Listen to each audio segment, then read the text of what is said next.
One day after finishing school, I was called to a little church down in Montgomery, Alabama. And I started preaching there. Things were going well in that church. It was a marvelous experience. But one day, a year later, a lady by the name of Rosa Parks decided that she wasn't going to take it any longer. She stayed on a bus seat. And you may not remember it because it's way back now, several years, but it was the beginning of a movement where 50,000 black men and women refused absolutely to ride the city buses, and we walked together for 381 days. Yes, sir. That's what we got to learn in the North. The Negroes have to learn to stick together. We stuck together.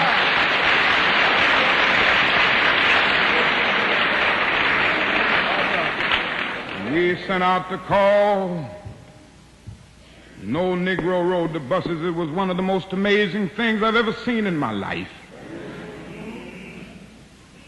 And the people of Montgomery asked me to serve as the spokesman.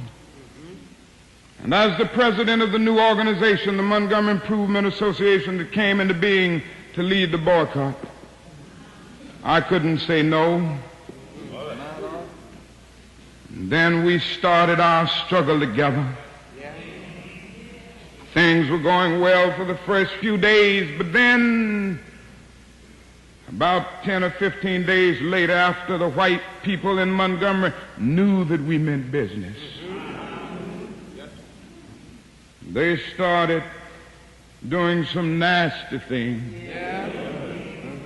They started making nasty telephone calls, and it came to the point that some days more than 40 telephone calls would come in, threatening my life, the life of my family, the life of my children. I took it for a while in a strong manner, but I never will forget one night very late. It was around midnight, and you can have some strange experiences at midnight. I had been out meeting with the steering committee all that night, and I came home. My wife was in the bed, and I immediately crawled into bed to get some rest, to get up early the next morning to try to keep things going. And immediately the telephone started ringing, and I picked it up. On the other end was an ugly voice. That voice said to me in substance, "Nigger, we are tired of you and your mess now. And if you aren't out of this town in 3 days, we're going to blow your brains out and blow up your house." I had heard these things before, but for some reason that night it got to me. I turned over and I tried to go to sleep, but I couldn't sleep. I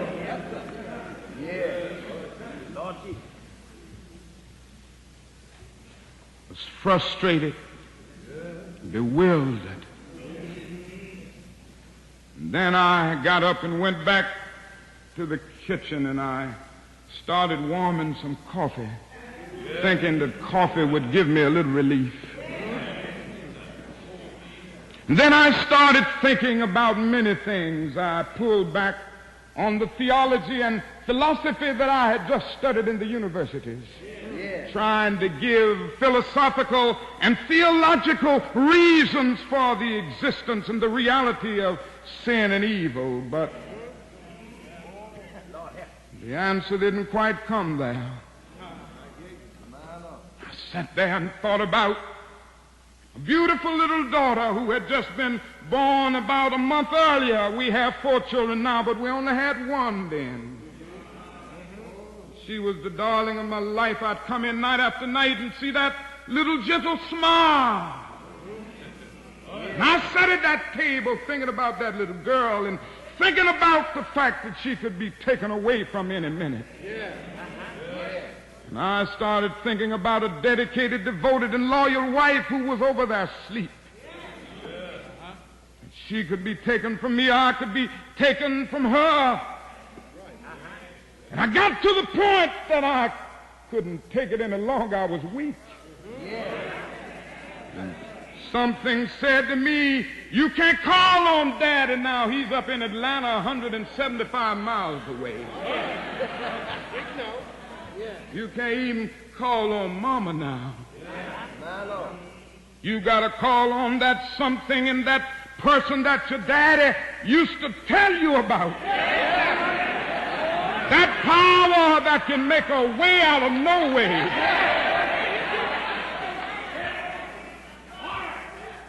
I discovered then that religion had to become real to me, and I had to know God for myself.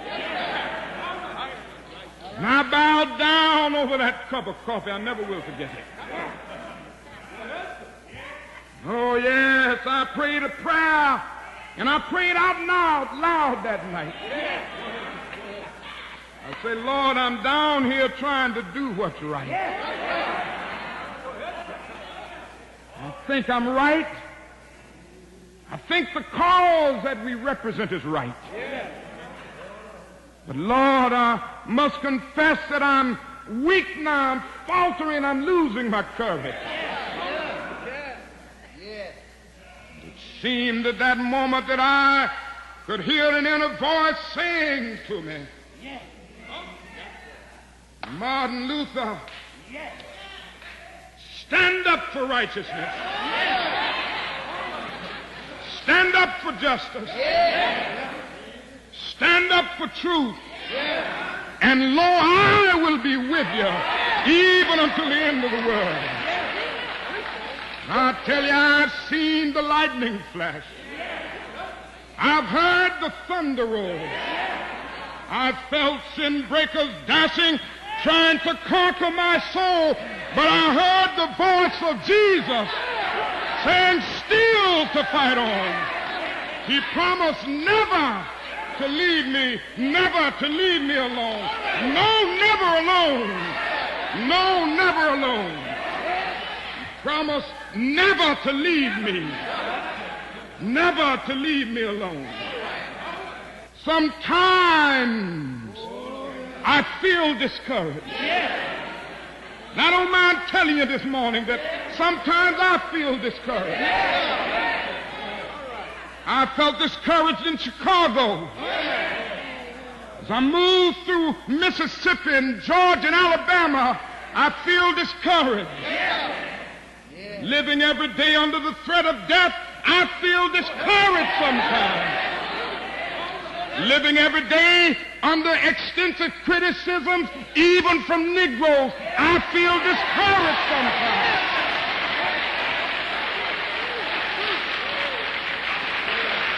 Yes, sometimes I feel discouraged and feel my works in vain.